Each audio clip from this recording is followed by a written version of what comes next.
الحمد لله رب العالمين والعاقبة للمتقين والصلاة والسلام على سيد المرسلين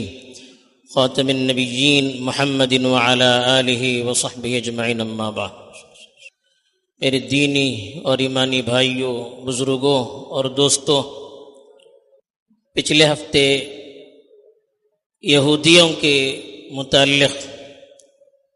کچھ گفتگو کی گئی تھی کہ مدینے میں ان کا کیا رول تھا اور کس طرح سے ان کی سازشیں تھیں، پھر اللہ کی طرف سے کیا معاملہ ہوا۔ آج جو خطبہ دیا گیا ہے اس میں ایک دوسرا گروہ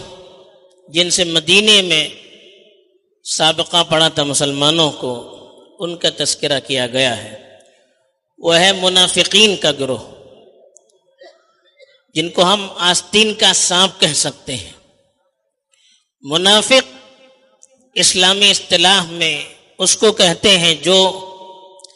ظاہر میں تو اپنے آپ کو مسلمان کہتا ہو لیکن اس کے دل کے اندر ایمان داخل نہیں ہوا ہو۔ یہ گروہ جو تھا مدینے میں پیدا ہوا تھا، اس لیے کہ مکے میں اس کی گنجائش ہی نہیں تھی۔ مکے میں مسلمان خود کمزور تھے، ان کو خود اپنے ایمان کو چھپانے کی ضرورت تھی، تو پھر جو دل سے ایمان نہ رکھتے ہوں اپنے ایمان کو کیسے ظاہر کر سکتے تھے۔ لیکن مدینے میں جب رسول اللہ صلی اللہ علیہ وسلم آئے تو آہستہ آہستہ اسلام کا غلبہ ہونے لگا، تو وہ لوگ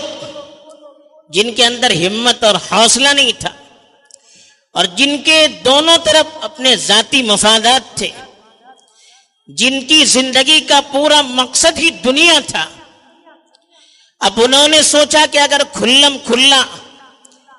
ہم مسلمانوں سے اختلاف شروع کر دیں گے، دشمنی کا اظہار کریں گے، اپنے کفر کو ظاہر کریں گے، تو ہمیں بہت سارے اپنے مفادات سے محروم ہونا پڑے گا، اور اگر کھلم کھلا شرک کا بھی اظہار کریں گے تب بھی ہمیں نقصان اٹھانا پڑے گا۔ اگر ہم مسلمان ہو کر ظاہر ہوئے، مسلمانوں کے ساتھ پکے مسلمان ہوئے تب بھی نقصان میں، اگر ہم شرک پر رہ کر شرک کا کلم کلا اظہار رہے تب بھی نقصان میں۔ ان کے اندر ہمت بھی نہیں، حوصلہ بھی نہیں، بزدل تھے اور دنیاوی مفادات دونوں طرف سے ان کو وابستہ نظر آتے تھے۔ تو اس لیے جب مسلمانوں کی طاقت بڑھنے لگی تو انہوں نے سوچا کہ ظاہر میں تو ہم اپنے اسلام کا اظہار کریں لیکن اندر سے ہم مشرک ہی رہیں۔ قرآن نے ان کے بارے میں کہا ہے کہ وَمِنَ النَّاسِ مَن يَقُولُ آمَنَّا بِاللَّهِ وَبِالْيَوْمِ الْآخِرِ وَمَا هُمْ بِمُؤْمِنِينَ، کہ کچھ لوگ تو وہ ہیں جو ظاہر میں کہتے ہیں کہ ہم تو ایمان لے آئے اللہ پر اور آخرت پر، حقیقت میں وہ مومن نہیں رہتے ہیں۔ دوسری جگہ فرمایا وَإِذَا لَقُوا الَّذِينَ آمَنُوا قَالُوا آمَنَّا، جب ایمان والوں سے ان کی ملاقات ہوتی ہے تو کہتے ہیں کہ ہم بھی تو مومن ہیں۔ وَإِذَا خَلَوْا إِلَىٰ شَيَاطِينِهِمْ قَالُوا إِنَّا مَعَكُمْ، جب اپنے دوستوں کے ساتھ، شیطانوں کے ساتھ، کافروں کے ساتھ ملاقات ہوتی ہے تو کہتے تھے ہم تو آپ کے ساتھ ہیں۔ إِنَّمَا نَحْنُ مُسْتَهْزِئُونَ، ہم تو صرف مذاق کر رہے تھے، ان کو دھوکہ دے رہے تھے۔ يُخَادِعُونَ اللَّهَ وَهُوَ خَادِعُهُمْ، وہ اللہ کو دھوکہ دے رہے تھے ظاہر میں، اپنے اسلام کا اظہار کر کے مسلمانوں کے سامنے اپنے آپ کو مسلمان ثابت کر کے وہ یہ سوچتے تھے کہ ہم مسلمانوں کو بھی دھوکہ دے رہے ہیں اور اللہ کو بھی دھوکہ دے رہے ہیں۔ اللہ نے کہا حقیقت میں وہ دھوکے میں تھے، ظاہر میں اپنے آپ کو مسلمانوں کے ساتھ رکھ کر دنیاوی کچھ مفادات کو حاصل کر کے وہ یہ سمجھتے تھے کہ ہم کامیاب ہو گئے، حالانکہ اللہ تعالیٰ نے دنیا میں بھی ان کی کمزوریوں کو قرآنی آیات کے ذریعے سے ظاہر کیا، اور پھر آخرت میں ان کو کیا ہونے والا ہے۔ قرآن نے صاف کہا ان المنافقین فی الدرک الاسفل من النار، یہ منافق جہنم کے سب سے نچلے طبقے میں ہوں گے، اس لیے کہ ان کا جو معاملہ تھا وہ بڑا پیچیدہ تھا، ان کی وجہ سے مسلمان دھوکے میں رہتے تھے، وہ اپنے آپ کو مسلمان ظاہر کرتے تھے اور جو بیچارے نئے نئے مسلمان رہتے تھے، کمزور مسلمان رہتے تھے، ان کے درمیان شکوک شبہات پھیلانے کا کام کرتے تھے، ان کے اندر غلط فہمیاں پھیلاتے تھے، اور مسلمانوں کو دھوکہ دینے کا کوئی موقع چھوڑنے کے لیے تیار نہیں ہوتے تھے۔ اس لیے ان کو سمجھنا بڑا مشکل تھا، بڑے دھوکے میں رہتے تھے، مسلمانوں کے ساتھ اٹھنا بیٹھنا ہوتا تھا، گھر بھی پاس پاس تھے، بازاروں میں ایک ساتھ ہوتے تھے، مسجدوں میں بھی آتے تھے، مسلمانوں کی مجلسوں میں شرکت بھی کرتے تھے، ان کی خفیہ چیزوں کو سنتے بھی تھے، اور پھر دشمنوں کے پاس جا کر، خاص طور پر یہودیوں کے پاس جا کر مسلمانوں کے راز کو کھول دیتے تھے، جس کی وجہ سے مسلمانوں کو بڑا نقصان ہو رہا تھا۔ ذاتی مفاد صرف قرآن نے کہا کہ وَمِنَ النَّاسِ مَن يَعْبُدُ اللَّهَ عَلَى حَرْفٍ، کچھ لوگ تو ایسے بالکل کنارے پر اللہ کی عبادت کرتے ہیں، ان اصابته خیر اطمأن به، اگر اللہ کی طرف سے انعام ہوتا ہے تو مطمئن ہو جاتے ہیں، وَإِنْ أَصَابَتْهُ فِتْنَةٌ، اگر کوئی مشکل پریشانی جہاد کا موقع آ جاتا ہے، انقلب علی وجہی، فوراً الٹ جاتے ہیں، خسرت دنیا والآخرہ، دنیا کا بھی نقصان ہے، آخرت کا بھی نقصان ہے۔ تو ان منافقوں سے سابقہ پڑا تھا، ان کی وجہ سے مسلمانوں کو بڑا نقصان ہوتا تھا، اور یہ اتنے مکار تھے، ایک تو جھوٹی قسمیں کھا کر اپنے اخلاص کا اظہار کرتے تھے، اور یہ بات معلوم ہونی چاہیے کہ جو آدمی زیادہ قسمیں کھاتا ہے وہ اکثر جھوٹا ہوتا ہے، فریبی ہوتا ہے، دھوکے باز ہوتا ہے۔ اسی لیے قرآن نے بار بار ان کے جھوٹی قسموں کے معاملے کو اجاگر کیا اور بتایا کہ وہ انہم لکاذبون، کہ وہ جھوٹے ہیں، حقیقت میں قسمیں کھاتے ہیں لیکن جھوٹے ہیں، جس کی وجہ سے بھی مسلمانوں کو دھوکہ ہوتا تھا۔ اور کچھ ایسے واقعات تو کھلم کھلا کرتے تھے۔ غزوہ بدر کا جب موقع آیا تو انہوں نے اندرونی طور پر کافروں سے ساز باز بھی شروع کر دی تھی، لیکن اللہ کے رسول کو معلوم ہوا تو اللہ کے رسول نے ان کو سمجھایا اور ڈانٹا بھی تو ذرا باز آئے۔ لیکن جب غزوہ بدر میں مسلمانوں کو فتح حاصل ہوئی اور مسلمانوں کی طاقت بڑھنے لگی تو یہودیوں کی طرح ان کے اندر بھی مسلمانوں کی نفرت اور دشمنی کے جذبات کھلم کھلا ظاہر ہونے لگے۔ وہ موقع کی تلاش میں رہتے تھے کہ مسلمانوں کو کس طرح سے دھوکہ دیا جاتا، عین موقعوں پر دھوکہ دیتے تھے۔ غزوہ احد میں مسلمانوں کے ساتھ نکلے، اللہ کے رسول کی اس وقت رائے یہ تھی کہ مدینے میں رہ کر ہم مقابلہ کریں، اگر وہ آ کر ہم پر حملہ کریں تو ہم ان سے مقابلہ کریں گے۔ یہی رائے منافقوں کا سردار تھا عبداللہ بن ابی، اس کی بھی یہی رائے تھی، لیکن نوجوان جو صحابہ تھے وہ چاہتے تھے، اور خاص طور پر وہ لوگ جن کو غزوہ بدر میں شرکت کا موقع نہیں ملا تھا، وہ چاہتے تھے کہ ہم خود مدینے سے باہر نکلیں اور دشمنوں کا مقابلہ کریں تاکہ اللہ کے سامنے اپنی بہادری کا، اپنی فدائیت کا اظہار کر سکیں۔ تو اللہ کے رسول صلی اللہ علیہ وسلم نے ان کی بات مان کر باہر نکل کر مقابلہ کرنے کا اعلان کر دیا، اور خود بھی زرہ پہن کر نکلے۔ تو یہ لوگ بھی مسلمانوں کے ساتھ نکلے، 1000 تعداد تھی، اس میں سے تقریباً 300 بلکہ اس سے کچھ زائد منافقین بھی تھے۔ راستے میں کچھ دور جانے کے بعد یہ منافقوں کا جو سردار تھا عبداللہ بن ابی، اس نے مسلمانوں سے کہا کہ رسول اللہ تو ہماری بات نہیں مانتے ہیں، ہماری رائے یہ تھی کہ مدینے میں رہ کر حملہ کیا جائے، یہ کیوں اپنے آپ کو دشمنوں کے منہ میں دے رہے ہیں اور اپنی جان کو جوخوں میں کیوں ڈال رہے ہیں، اس لیے میں ان کا ساتھ نہیں دے سکتا۔ یہ کہہ کر وہ عین جہاد کے موقع پر، جبکہ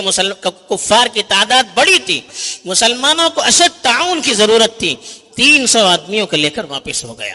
بالکل عین موقع پر ساتھ چھوڑ دیا۔ ایسے ہی غزوہ احزاب کے موقع پر جب چاروں طرف سے مسلمانوں کے خلاف دشمنوں نے گھیراؤ کیا اور ہر جگہ کے دشمن ایک ساتھ جمع ہو گئے، مشرک مکہ کے بھی تھے، آس پاس کے بھی تھے، اور مدینے کے یہودی بھی ان کے ساتھ تھے، تو منافق کھلم کھلا تو مشرکین کا ساتھ نہیں دے سکتے تھے، اندر سے ان کا ساتھ دیتے تھے، اور مسلمانوں کے ساتھ نکل کر مسلمانوں کو جنگ سے دور کرنے کے لیے ورغلاتے تھے اور کہتے تھے کہ کیا اپنے آپ کو تم موت کے منہ میں کیوں ڈال رہے ہو، کیوں آپ ان کا ساتھ دے رہے ہو۔ اس طرح سے مسلمانوں کو ورغلاتے تھے اور اللہ کے رسول سے بہانے کر کر کے اپنے آپ کو چھٹکارے کے لیے اللہ کے رسول سے بہانہ کرتے تھے کہ اللہ کے رسول ہمارے گھر میں کوئی نہیں ہے، عورتیں ہیں، دشمنوں کا خوف ہے، اللہ نے کہا وما ہی بعورہ ان یریدون الا فرارا، کہا کہ ایسا کچھ بھی نہیں تھا، وہ صرف بھاگنا چاہتے ہیں، جنگ سے ڈرتے تھے، اس لیے عین موقع پر دھوکہ دینا شروع کر دیا اور مسلمانوں کو ورغلانا شروع کر دیا، اندر سے کافروں کا ساتھ دینا شروع کر دیا، اور آہستہ آہستہ اللہ کے رسول سے جھوٹے عذر کر کے بہانے بنا کر وہ فرار ہونے لگے۔ اللہ کے رسول ساری چیزوں کو سمجھتے تھے، پھر بھی صبر کرتے تھے۔ ایسے ہی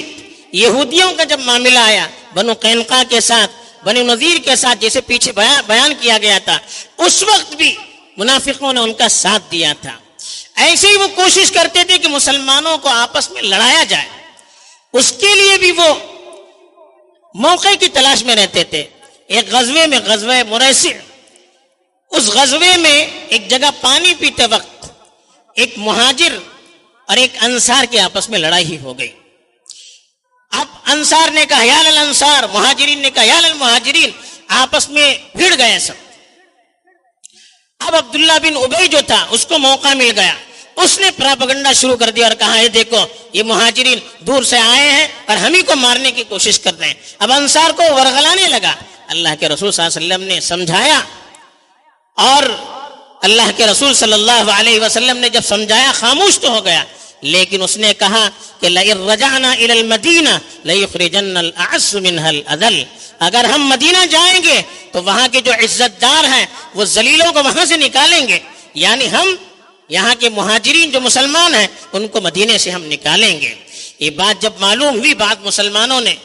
رسول اللہ صلی اللہ علیہ وسلم سے اجازت چاہی کہ اللہ کے رسول اجازت دیجیے، ہم ان کا سر قلم کر دیں گے، اس کا کام تمام کر دیں گے۔ اللہ کے رسول نے کہا نہیں، ان کے ساتھ ہمیں نرمی کا معاملہ کرنا چاہیے۔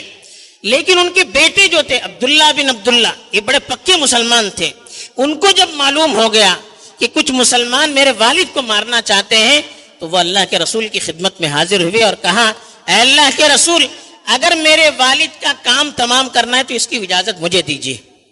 میں اگر آپ کی منشا ہے میں اپنے والد کی گردن اڑا دوں گا اور آپ کی خدمت میں پیش کر دوں گا، اگر دوسرا کوئی قتل کرے گا تو مجھے تکلیف ہوگی کہ یہ میرے باپ کا قاتل ہے، اب مجھے اجازت دیجیے۔ دیکھیے ان کا ایمان۔ لیکن اللہ کے رسول نے ان کو بھی سمجھایا، کہا نہیں، ہم ان کے ساتھ نرمی کا معاملہ کریں گے، ہم ان پر احسان کریں گے۔ بلکہ شروع میں تو اللہ کے رسول ان کی نماز جنازہ پڑھانے کے لیے بھی حاضر ہوتے تھے، لیکن اللہ کی طرف سے بعد میں ان کو روکا گیا۔ اسی طرح سے وہ جب مسلمان خرچ کرتے تھے اللہ کی راہ میں، خاص طور پر غزوہ تبوک وغیرہ کے موقع پر مسلمانوں کو تعاون کی بڑی ضرورت تھی۔ جو مسلمان تھے وہ اپنے پاس جو مال ہوتا تھا وہ تعاون کرتے تھے اللہ کے رسول کا۔ اس وقت یہ کمزور مسلمانوں کے پاس جا کر ان پر تانے لگاتے تھے، کہاں اپنا مال ڈال رہے ہو، کیوں اپنے مال کو ضائع کر رہے ہو، اگر ان کی مدد ہی کرنا ہے تو اللہ کیوں مدد نہیں کرتا، اللہ خرچ کرے گا، آپ کیوں خرچ کرتے ہو۔ اس طرح سے مسلمانوں کو آپس میں بڑھانے کی کوشش کرتے تھے اور ان پر خرچ کرنے والوں کو تانے دیتے تھے، تاکہ اس طرح سے مسلمانوں کے خلاف مسلمانوں کو رغلایا جائے اور مسلمانوں کے تعاون سے مسلمانوں کو روکا جائے۔ اور تو اور معاملہ اتنا بڑا ہوا تھا کہ جب کچھ نہیں چلا تو اللہ کے رسول صلی اللہ علیہ وسلم کے دامن پر تہمت لگانے کی کوشش کی۔ آپ کی زوجہ مطہرہ حضرت عائشہ رضی اللہ تعالیٰ عنہ پر سنگین الزام رکھایا۔ جب غزوے سے حضرت عائشہ واپس ہو رہی تھی، غالباً غزوہ بنی مستلق ہی کا موقع تھا، کہ ایک جگہ رکے ہوئے تھے تو وہ استنجے سے فارغ ہو کر آ رہی تھی تو ان کا ہار کہیں گر گیا۔ جب آئی تو دیکھا تو ہار نہیں، تو ہار کے تلاش میں چلی گئی۔ اور اس وقت پردے کا حکم نازل ہو چکا تھا، عورتیں مردوں کے سامنے نہیں آتی تھی، تو سواری پر بیٹھنے کے لیے ہودج ہوتا تھا چھوٹے سے گھر کی طرح، اس کو اونٹ پر ڈالتے تھے اور اونٹ اس کو لے جاتا تھا۔ تو حضرت عائشہ ہلکی پھلکی تھی، جب جانے کا وقت آیا مسلمانوں نے سمجھا کہ عائشہ اندر ہے تو ہودج اٹھایا اور اونٹ پر رکھ دیا اور چلے گئے، ان کو پتہ بھی نہیں چلا، اس لیے کہ دیکھنے کی عادت نہیں تھی، پردے کا حکم نازل ہو چکا تھا۔ اب سب چلے گئے، حضرت عائشہ جب ہار لے کر واپس آ گئی، اس جگہ پر دیکھا کہ سارا قافلہ چلا جا چکا ہے۔ اب انہوں نے سوچا کہ اللہ کے رسول کو جب معلوم ہوگا آگے چل کر واپس آئیں گے لوگ، وہیں بیٹھ گئی۔ اچانک ان کو نیند لگ گئی، تو ایک صحابی تھے صفوان بن معطل رضی اللہ تعالیٰ عنہ، ان کا کام یہ تھا کہ وہ آخر میں آتے تھے اور راستے میں اگر کوئی مسلمان بھٹک رہا ہے یا کسی کی چیز وہاں پر رہ گئی ہے تو وہ لے کر آتے تھے. وہ جب رات میں آئے تو دیکھا کہ کوئی لیٹا ہوا ہے, کوئی عورت لیٹی ہوئی ہے. انہوں نے اٹھا کر دیکھا تو حضرت عائشہ, اس لیے کہ حضرت عائشہ خود کہتی ہے جب پردے کا حکم نازل نہیں ہوا تھا تو وہ مجھے دیکھ چکے تھے, اس لیے فوراً پہچان گئے اور کہا انا للہ و انا الیہ راجعون. فوراً حضرت عائشہ اٹھ گئی, پھر انہوں نے اپنی اونٹنی کو قریب کیا اور حضرت عائشہ اس پر بیٹھ گئی. حضرت عائشہ خود کہتی ہے کہ انہوں نے اس کے علاوہ کوئی بات تک نہیں کہی, پھر اللہ کے رسول تک ان کو پہنچا دیا. جب منافقوں نے دیکھا تو ایک تہمت لگا دیا کہ دیکھیے اللہ کے رسول کی بیوی دوسروں کے ساتھ ہے, اور اتنا پروپیگنڈا کیا کہ اللہ کے رسول صلی اللہ علیہ وسلم خود متاثر ہوئے اور کئی دن تک تحقیق کرتے رہے کہ کیا معاملہ ہے. ایک ایک سے جا کر تحقیق بھی کرتے رہے, یہاں تک کہ اللہ کی طرف سے حضرت عائشہ کی برات قرآن میں نازل ہوئی اور ایک پورا رکوع سلسلے میں اللہ تعالیٰ نے حضرت عائشہ کی برات کے سلسلے میں نازل کیا. تو اس طرح سے اللہ کے رسول کی ذات کو بھی داغدار کرنے کی کوشش کی. تو اس طرح کی سازشیں ان منافقوں کی تھی اور جس کی وجہ سے مسلمانوں کا بڑا نقصان ہو رہا تھا. لیکن ایسے موقع پر مسلمانوں نے کیا کیا, رسول اللہ صلی اللہ علیہ وسلم نے کیا کیا, اکثر اللہ کے رسول ان کو معاف کرتے تھے. عفق کے موقع پر چونکہ سزا تھی, قرآن میں سنائی تھی, ان کو سزا دی, ورنہ باقی تمام موقعوں پر اللہ کے رسول وہ جب جہاد میں نہیں جاتے, واپس آنے کے بعد جھوٹی قسمیں کھاتے, عذر قبول کرتے. اللہ کے رسول ان سے کوئی غلط کام ہو جاتا معاف کر دیتے, بلکہ لوگ اگر قتل کرنے کا حکم دیتے تو اللہ کے رسول روکتے تھے اور کہتے تھے اگر ان کو قتل کریں گے تو عرب کیا کہیں گے, کہ محمد دیکھو اپنے ساتھیوں ہی کو قتل کر رہا ہے. تو اس طرح سے ایسے لوگ جو لوگ تھے آستین کا سانپ بنے ہوئے تھے, حکمت سے اللہ کے رسول نے ان کے ساتھ معاملہ کیا اور اللہ کی طرف سے ان کی نشانیاں اتنی قرآن میں بیان کی گئی کہ آدمی ان کے کیریکٹر سے پہچان سکتا تھا. اور اللہ کے رسول صلی اللہ علیہ وسلم نے بھی حدیث میں بہت سی وہ نشانیاں بتائی جس کی وجہ سے منافقوں کو پہچاننا آسان ہو گیا. پھر بھی ان کے ساتھ کھلا مخالفت کی اجازت نہیں تھی, بلکہ مسلمانوں سے یہ کہا گیا جو منافق ہوں ان سے ذرا احتیاط برتیں, اپنی سیکرٹ چیزیں ان کو بیان نہ کریں, خاص مشورے میں ان کو شریک نہ کریں. یہ ایک نمونہ ہے مدنی معاشرے کا جو ایسے لوگوں کو سلسلے میں ہے جو اسلامی معاشرے میں, مسلم معاشرے میں رہتے ہوئے مسلمانوں کے لیے مخلص نہیں ہے. تو ان کے ساتھ ایک تو محتاط رہنا چاہیے, اپنی اندر کی چیزیں ان کو بیان نہیں کرنی چاہیے, دوسرے کھلا ان کی مخالفت نہیں کرنی چاہیے, بلکہ ان کے ساتھ اچھا برتاؤ کر کے ان کی غلط فہمیوں کو دور کر کے ان کو اپنے ساتھ ملانے کی کوشش کرنی چاہیے. ورنہ کیا ہوگا, ایسے علاقوں میں خاص طور پر جہاں مسلمان اقلیت میں ہیں, جب آپس میں بھیڑ جائیں گے تو ان کی طاقت منتشر ہو جائے گی, پھر دشمنوں کے لیے نوالے تر بن جائیں گے, ان کو ہڑپ کرنا ہضم کرنا آسان ہو جائے گا. جیسے آج ہمارے ملک میں بھی ہو رہا ہے, ہمیں آپس میں توڑ کر ایک دوسروں کے خلاف لڑا کر وہ ایک ایک کو آزدے کی طرح نگلتے چلے جا رہے ہیں. جب کچھ بھی نہیں ہوگا تو کون سامنے آ جائے گا؟ جب ہم ایک جٹ رہیں گے, اگرچہ آپس میں کچھ انتشار ہے, اختلاف ہے, لیکن اس کو پاٹنے کی کوشش کریں گے اور سامنے والوں کے سامنے اپنی یکجہتی کا اظہار کریں گے اور ایسے معاملات سے بچیں گے جس سے غلط فہمیاں معاشرے میں پھیل سکتی ہو, تو دشمنوں پر بھی رعب بڑھتا ہے اور سب ایک آواز بن کر اٹھیں گے تو اس کی وہ مخالفت اور اس کی خلاف ورزی کی دشمن بھی کوشش نہیں کر سکتا. تو ایک نمونہ ہے, اللہ تعالی ہمیں سمجھ عطا فرمائے اور ایسے واقعات سے سبق لے کر اپنے معاشرے کی اصلاح کی بھی ہمیں توفیق دے. آمین. وآخر دعوانا